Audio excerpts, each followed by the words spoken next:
ദംഭായ വന്മരം അതിനുള്ളിൽ നിന്നു ചില കൊമ്പും തഴച്ചവധിയില്ലാത്ത കായ്കനിയും അമ്പോടതിനരികിൽ വായിക്കുന്നതല്ലവത നിൻപാദ ഭക്തിലത നാരായണായ നമ. ദംഭായ വന്മരം അതിനുള്ളിൽ നിന്നു ചില കൊമ്പും തഴച്ചവധിയില്ലാത്ത കായ്കനിയും അമ്പോടതിനരികിൽ വായിക്കുന്നതല്ലവത നിൻപാദ ഭക്തിലത നാരായണായ നമ. ദംഭ് എന്ന വാക്കിന് ചതി, അഹങ്കാരം, മുന്നോട്ടുള്ള തള്ളൽ, ധാർമ്മിക കാര്യങ്ങളിലുള്ള കാപട്യം എന്നൊക്കെയാണ് അർത്ഥം. അഹങ്കാരം ഞാൻ എന്നുള്ള ബോധത്തിന്റെ തള്ളലാണ്. ഈ ബോധം ഉറച്ചു കഴിഞ്ഞാൽ പിന്നെ ധാർമ്മികത വെറും കാപട്യമാണ്. ലോകരെ വഞ്ചിക്കാനും സ്വാർത്ഥത കൈവരിക്കാനുമാണ് മനുഷ്യന് തിടുക്കം. ആ അഹങ്കാരം അല്ലെങ്കിൽ കാപട്യം ഒരു വൻമരമായി തീരുന്നു. ആ മരത്തിനോ തഴച്ച കൊമ്പും അസംഖ്യം കായ്കനികളും ഒക്കെയുണ്ട്. ഭഗവാനോടുള്ള ഭക്തിയുടെ വള്ളി അതിന്റെ അരികിൽ വെച്ചാൽ പിടിക്കില്ല. ആ അഹങ്കാരത്തിന്റെ അല്ലെങ്കിൽ ആത്മാവലേപത്തിന്റെ അടുത്തൊന്നും തന്നെ ഭഗവത് ഭക്തിയാകുന്ന വള്ളി വളരില്ല. ഇവിടെ മനുഷ്യനുള്ള അഹങ്കാരത്തെ അഥവാ കപടതയെ വളർന്ന് കായ്കനികള് പിടിച്ച് തഴച്ചു നിൽക്കുന്ന ഒരു വൃക്ഷമായിട്ട് ആചാര്യൻ രൂപണം ചെയ്തിരിക്കുന്നു. അഹംബുദ്ധിയെ അല്ലെങ്കിൽ പ്രപഞ്ചത്തെ യഥാർത്ഥമായി ഉള്ളിൽ സൃഷ്ടിച്ച് വളർത്തിയിട്ട് ആത്മാവിനെ മറയ്ക്കുന്നത് ഒരുതരം കാപട്യമാണ്. പ്രപഞ്ചവും താനും ഒക്കെ ഉണ്ടെന്ന് ചിന്തിക്കുക, ധാർമ്മിക കാര്യങ്ങൾ പുറമേ പറയുക, ഇത് വേറൊരു തരം കാപട്യാണ്. ഏതായാലും സ്വന്തം വ്യക്തിത്വത്തെ സമഷ്ടിയിൽ ലയിപ്പിക്കാനും സമന്വയിക്കാനും കഴിയാത്ത ആളുകൾക്കൊക്കെ അഹങ്കാരമുണ്ട്, കാപട്യമുണ്ട്. സംസാര വൃക്ഷത്തിന്റെ മൂലമാണ് അത്. ആ അഹങ്കാര രൂപമായിട്ടുള്ള ആത്മവഞ്ചന നമ്മുടെ സ്വഭാവത്തിൽ കലർന്നു പോയിരിക്കുകയാണ്. ഭഗവത്ഗീതയിലെ പ്രപഞ്ചത്തെ അല്ലെങ്കിൽ മായയെ ഒരു വൃക്ഷമായിട്ട് പറഞ്ഞിട്ടുണ്ട്. അത് ഇതുമായിട്ട് വളരെയധികം പൊരുത്തപ്പെടുന്നുണ്ട്. ഭക്തിയാകുന്ന വള്ളി ആ അഹങ്കാരത്തിന്റെ അടുക്കൽ വളരില്ല. വള്ളി മരത്തിലല്ലേ പടരുന്നത്. മരത്തിൽ പടരുന്ന വള്ളിയുണ്ട്, സ്വതന്ത്രമായി നിരത്ത് പടരുന്ന വള്ളിയുമുണ്ട്. അഹങ്കാരവും കാപട്യവും ഉള്ളിടത്ത് യഥാർത്ഥ ഭക്തി കാണില്ല. പരോപജീവികളാണ് വള്ളികൾ. അവ വൃക്ഷത്തിൽ പടർന്നു കയറും. അവയ്ക്ക് സ്വന്തമായിട്ട് നിലനിൽപ്പില്ല. സ്വതന്ത്രമായ വള്ളി നിലത്ത് പടരും.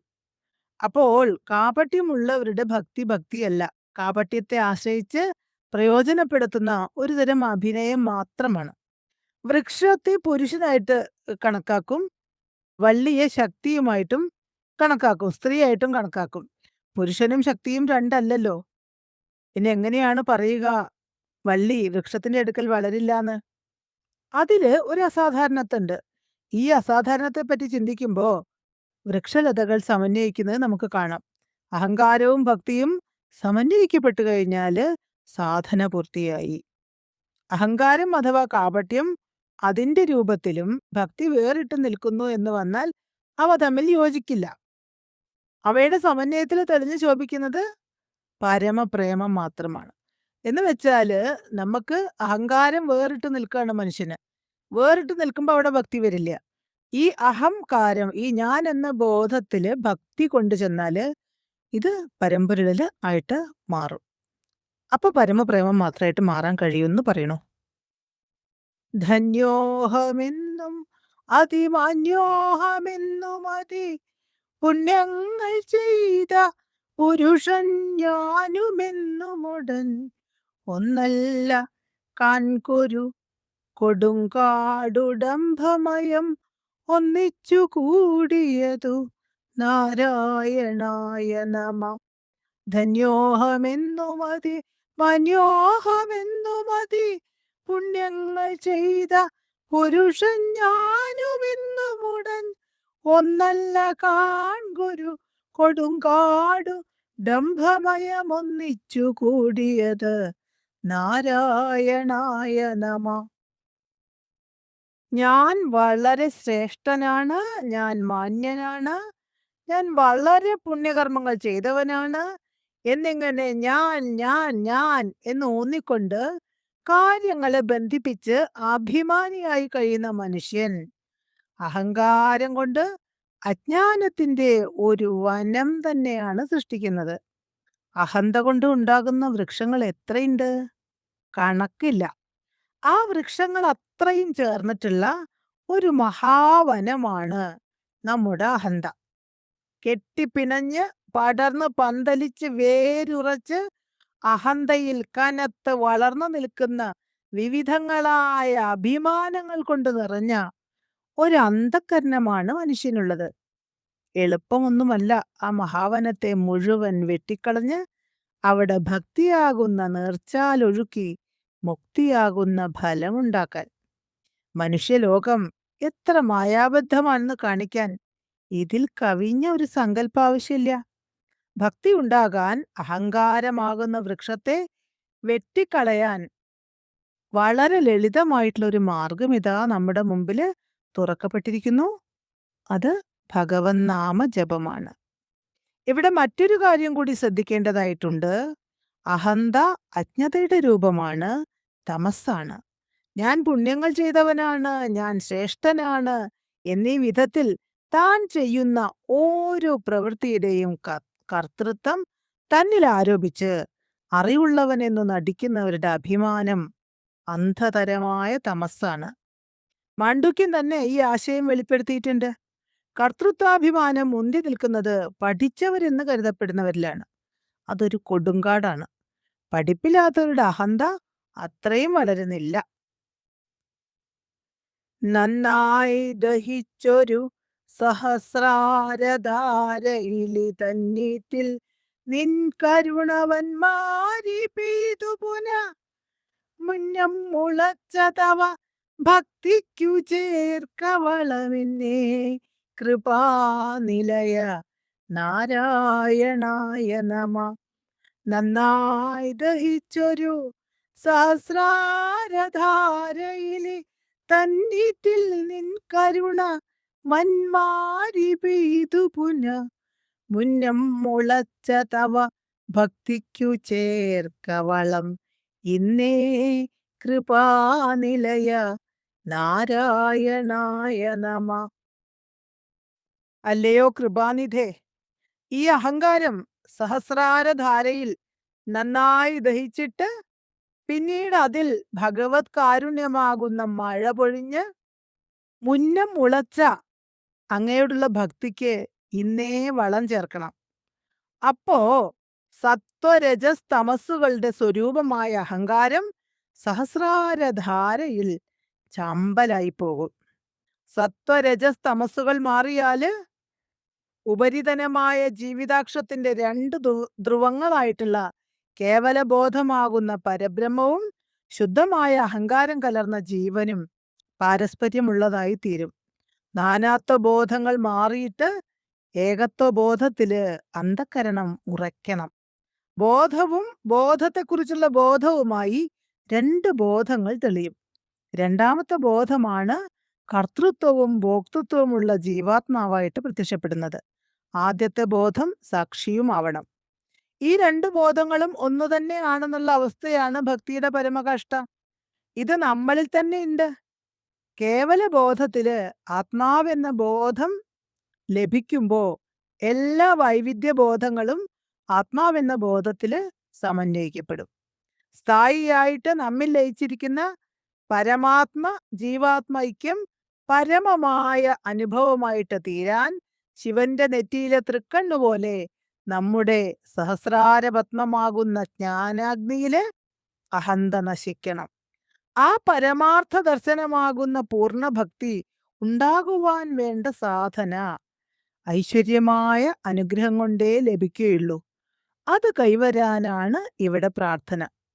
ഇന്ദ്രിയങ്ങളിലും മനസ്സിലും ബുദ്ധിയിലുമെല്ലാം വ്യാപിച്ച് അവയെല്ലാമായി സ്ഥിതി ചെയ്യുന്ന രസാത്മകത അഥവാ നിത്യാനന്ദം വിഷയങ്ങളിലേക്ക് പകർന്നിട്ട് അഥവാ വിഷയങ്ങളായി തീർന്നിട്ട് ലൗകിക രസാനുഭവത്വം കൂടുതൽ കൂടുതൽ സൂക്ഷ്മമായിട്ട് അനുഭൂതിയായിട്ട് പരിണമിക്കും. അങ്ങനെയാണ് അനന്തവും ശാശ്വതവുമായ പരമാത്മഭാവത്തില് നമ്മുടെ ആത്മാവിന്റെ പൂർണ്ണത്വ ദർശനം ഉണ്ടാവുന്നത്. ഈ ആശയമാണ് ഈ ശ്ലോകത്തില് ആചാര്യൻ പ്രകടമാക്കാൻ ശ്രമിച്ചിരിക്കുന്നത്. ഏകത്വം ബഹിർമുഖമായ നാനാത്വബോധത്തിലേക്ക് ഉയർന്നു വരുന്നതിന് പകരം അന്തർമുഖാവസ്ഥയില് അതിസൂക്ഷ്മമായി ശുദ്ധമായിട്ട് അത് തീരുമ്പോൾ ഇവിടെ പറഞ്ഞ ഭക്തി ഉണ്ടായിക്കഴിയും. പലതും പറഞ്ഞു പകൽ കളയുന്ന നാവു തവ തിരുനാമ കീർത്തനം ഇതതിനായി വരേണമേ. കലിയായ കാലമിതിലതുകൊണ്ടു മോക്ഷഗതിയെളുതെന്നു കേൾപ്പു. ഹരിനാരായണായ നമ. പലതും പറഞ്ഞു പകൽ കളയുന്ന നാവു തവ തിരുനാമ കീർത്തനം ഇതതിനായി വരേണമിഹ. കലിയായ കാലമിതിലതുകൊണ്ടു മോക്ഷഗതി എളുതെന്നു കേൾപ്പൂ. ഹരിനാരായണായ നമ. പകല് മുഴുവൻ പലതും പറഞ്ഞിട്ട് നമ്മുടെ നാവ് വെറുതെ കളയാണ്, നിഷ്പ്രയോജനമാക്കി തീർക്കുകയാണ് ലൗകിക വിഷയങ്ങള് പറഞ്ഞിട്ട്. ആത്മാവ് കൊണ്ട് ബ്രഹ്മത്തിന്റെ സഗുണരൂപമായിട്ടുള്ള വിഷ്ണുവിന്റെ നാമങ്ങൾ കീർത്തിക്കാൻ സാധിക്കണം. കലികാലത്ത് നാമജപം കൊണ്ട് മോക്ഷം കിട്ടുമെന്ന് പ്രസിദ്ധി തന്നെയുണ്ട്. നാവ് പലതും പറഞ്ഞ് പകൽ കളയുന്നു. പലത് എന്ന് വെച്ചാൽ എന്തൊക്കെയാണ്? ലൗകിക ജീവിതത്തിൽ പറയുന്നതെല്ലാം, ലൗകികമായ കാര്യങ്ങളും ചെയ്യുന്നതും ചിന്തിക്കുന്നതുമെല്ലാം ലൗകിക വിഷയങ്ങളുമായാൽ സമന്വയിക്കപ്പെടാതെ ദൈവികമായ ജീവിതം നിൽക്കും. അതുകൊണ്ട് സമന്വയം ശബ്ദത്തിലൂടെ വരണം. അതിന് ഭഗവൻ നാമം ഉച്ചരിക്കണം. അപ്പോഴാണ് സമന്വയ പ്രക്രിയ നടക്കുന്നത്. യോഗഃ ചിത്തവൃത്തി നിരോധഃ എന്ന് പതഞ്ജലി പറഞ്ഞു. അങ്ങനെ പറഞ്ഞപ്പോൾ തന്നെ ലൗകികാലൗകികങ്ങളുടെ സമന്വയം പ്രഖ്യാപിച്ചു. രാത്രി സമയം നിവൃത്തിയാണ് എന്ന് വെച്ചാൽ അത് നിദ്രയുടെ കാലമാണ്, ഉറക്കത്തിന്റെ കാലമാണ്. പകല് പ്രവൃത്തിയാണ്, കർമ്മത്തിന്റെ സമയമാണ്. പ്രവൃത്തിയിൽ നിവൃത്തി വരുത്താനാണ് ശ്രമിക്കേണ്ടത്. അതിനു പകരം പ്രവൃത്തിയിൽ പ്രവൃത്തി തന്നെ എന്ന് വരുന്നത് ജീവിതത്തെ കൂടുതൽ പരിമിതപ്പെടുത്തും. അത് നശ്വരതയുടെ പാതയാണ്. എന്ന് വെച്ചാൽ പ്രവൃത്തിയിൽ നിവൃത്തി വരുത്തണം, പ്രവൃത്തിയിൽ നിദ്രയിലെന്ന പോലെ ആയിരിക്കണമെന്ന്. അതിനോട് ഒട്ടി നിൽക്കാതെ പ്രവൃത്തി ചെയ്യണം. പ്രവൃത്തി ചെയ്യാണെന്നുള്ള വിചാരമില്ലാതെ പ്രവൃത്തി ചെയ്യണം. കലികാലത്ത് നാമജപം കൊണ്ട് മോക്ഷം നേടാൻ എളുപ്പമാണെന്ന് പറയാൻ എന്താ കാര്യം? കലിയുഗം ക്രോധത്തിന്റെ യുഗമാണ്, ദേഷ്യത്തിന്റെ. വികാരങ്ങളിൽ തീവ്രമായത് ക്രോധമാണ്. അതുകൊണ്ട് കലി വികാരത്തിന്റെ യുഗമാണ് എന്നുള്ളത് സത്യമാണ്. വികാരജീവികൾക്ക്, പ്രത്യേകിച്ച് ക്രോധ സ്വഭാവമുള്ളവർക്ക്, ക്രോധത്തെ ശാന്തിയോട് ചേർക്കാൻ നാമത്തിലൂടെ കഴിയും. ഏറ്റവും കൂടുതൽ തീവ്രമായ ജീവിതഭാവം കോപമാണ്. അതുകൊണ്ട് ഏറ്റവും കൂടുതൽ നിയന്ത്രണം ശ്രമം കൂടാതെ സാധിക്കില്ല. അപ്പോ സമന്വയത്തിന് വേണ്ടിയുള്ള പ്രയത്നം നാമത്തിലൂടെ കലികാലത്ത് വേഗത്തിൽ ഒരാൾക്കുണ്ടാകും. അങ്ങനെ മോക്ഷത്തിന് കലിയിൽ നാമജപം കൂടുതൽ സഹായകരമാണ് എന്ന് പറയുന്നു. ഫലമില്ലയാതെ മമ വശമാക്കുലാ ജഗതി മലപാത്രമായതടി പല നാളിരുത്തിയുടൻ അളവില്ലയാതെ വെളിവകമേയുതിപ്പതിന് കളയായിക കാലമിനി നാരായണായ നമ. ബലമില്ലയാതെ മമ വശമക്കുലാ ജഗതി മലപാത്രമായതടി പല നാളിരുത്തിയുടൻ അളവില്ലയാതെ വെളിവകമേയുദിപ്പതിന് കളയായിക കാലമിനി. നാരായണായ നമ. മലത്തിനും മൂത്രത്തിനുമൊക്കെ ഇരിപ്പിടമായ ശരീരം വളരെ കാലം പ്രയോജനമൊന്നുമില്ലാതെ നശിക്കുവാനിടയാക്കരുത്. അനന്തമായ ബോധം ഉള്ളിലുദിക്കുവാൻ കാലം വൈകരുത് എന്ന് ആചാര്യൻ പ്രാർത്ഥിക്കുകയാണ്. ശരീരം എന്തിനാണ്? ശരീരിയെ അറിയാനാണ്. ശക്തി ശക്തനെ വിശേഷിപ്പിക്കുന്നതാണല്ലോ. ശരീരമുണ്ടെങ്കിൽ ശരീരിയുമുണ്ട്. ഈ ശരീരിയെ, ആത്മാവിനെ അറിയാൻ ഉപായമായിട്ട് ശരീരമൊന്നു മാത്രമേ ഉള്ളൂ. ശരീരം ലൗകികമാണ്, ശരീരി ആധ്യാത്മികവുമാണ്. അപ്പോൾ ശരീരിയെ അറിയുക എന്ന് വെച്ചാൽ ശരീരാത്മാക്കളെ സമന്വയിപ്പിക്കുക എന്നർത്ഥമാണ്. സമന്വയിപ്പിക്കാൻ കഴിഞ്ഞില്ലെങ്കിലോ ശരീരം ഒരു പ്രയോജനവും ഇല്ലാത്തതായിട്ട് തീരുന്നു. തിരി കത്തുന്നു എന്ന് പറയുമ്പോൾ തേജസ്സും തിരിയും തമ്മിൽ സമന്വയിക്കപ്പെടുന്നു എന്നർത്ഥമാണ്. തേജസ് എവിടെ ഇരിക്കുന്നു? തിരിയിൽ. അപ്പൊ തിരി വെളിച്ചമായിട്ട് പ്രത്യക്ഷപ്പെടുന്നു എന്ന് മനസ്സിലാക്കാം. അതുപോലെ ശരീരം ശരീരിയായിട്ട് പ്രത്യക്ഷമാകും. അതിനെന്ത് ചെയ്യണം?